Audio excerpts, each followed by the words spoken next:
Hi, my name is Shelley-Lynn Page. I'm originally from Vancouver. My husband and I moved here in 1993 and started stained glass studio here. I'm a stained glass artisan since I was quite young, about 19. I'm self-taught. Sat with a lot of my friends that did stained glass, but they would never teach me. And they all went camping one time. And I broke into their little studio and I made my first piece, and I've been doing glass ever since and enjoying it thoroughly. The people that I was sharing a big house with in Vancouver, they were doing it, and it was just something that I watched them do and really enjoyed it and thought, well, I'll give this a try. And now it seems to calm me down. And I like to see what's going to come of it, and I like to spend a lot of time looking at pieces of glass and finding one spot in the sheet of glass that's going to fit somewhere perfectly in the design that I'm making. And it's comforting for me, and it keeps me out of trouble.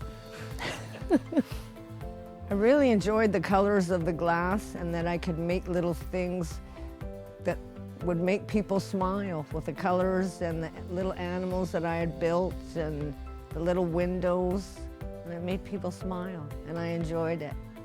I do a lot of custom orders. About 85% of my work are custom designs, custom orders. I like to make things look realistic. I do some smaller pieces. I've done some very, very large pieces for churches, Lions Care Center outside of Vancouver, bars, everything. I like people to be happy with what they're getting and what they would like to see. So I'm very involved in listening to people, what the people have to say and what they want to take home. If someone wanted to order a custom order from me, what I would do is invite them into my studio. We would sit down. I would ask them what their ideas were, what sizes, what colors they would like, and I could sketch out some patterns for them. Or if someone has some patterns that they would like to have done in glass, we could go that way as well. No, I invite people to come back once they've decided on what they would like. I would draft up the design to the size that they would like, and then invite them back to do any changes that they might want done, and then come back again to pick out the colors and shades of the glass that they want to put in it. And as I'm working on the pieces, I've always invited the people to come back whenever it's convenient for them to look at it as it's going. But once the glass starts to be cut, there's not a lot of changes to be made, so I like the people to stay in contact, and then they're a part of their piece that they're going to take home. The most thing I want at the end of the day is my pieces to look good. I want them to look professional, and I want my customers to be happy with them. That is a big concern. I don't want them, because if I just did the stuff I liked, I'd never sell anything.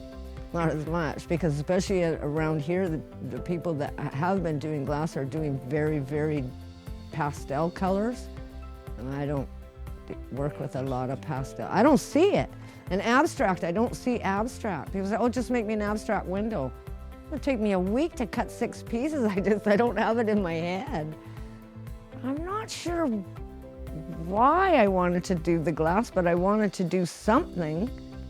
And my father was a great artist. He drew, he sketched, he did pastels, he painted, he carved on stone, and I wanted to impress him that I could do something as well. And I kept going, and my father helped me design some of my pieces when I was out west as well. My father was my biggest inspiration. I'm not really sure about how I would say as a failure, but I know that I've learned to measure 4 or 5 times before I cut the glass once. And I'm always very, very careful on that. Once you cut a $400 piece of glass, there's no turning back. So that's a failure and something that I've overcome for sure. Well, I have a lot of pieces, large pieces that I've done for the Lions Care Center in Coquitlam, BC. I also did 2 large windows for the Knox Presbyterian Church in Burnaby, BC. They're over 7 feet tall. I did a reproduction of a Chagall painting that I was quite happy with, and the gentleman gave me a $300 tip. I did the gargoyles that I designed for a gentleman friend to put in his man cave that I'm quite proud of. I'm kind of proud that I could do these things and make people smile. My inspiration to do my next piece is to get my next order, or to do something that I've seen when the flowers are coming out in the spring. I see something and I say, ooh, I have to do that flower. Then I go and pick out my colors and I like to do a lot of nature. I work with lead cane, which was used in the old style windows, church windows and things like that. The style that I enjoy mostly is the Tiffany style, which is used with the copper foil, saw and solder. You could get the pieces more intricate, and I enjoy it more. Okay, so first you would start by buying the flat glass. The glass comes in sheets. And I have cutters that you score the glass. You don't actually cut it, you score it, and then you tap it and it snaps. And then the next step would be to put it back onto your pattern so everything fits together. And then you go to the step where you have to grind so it all fits together perfectly.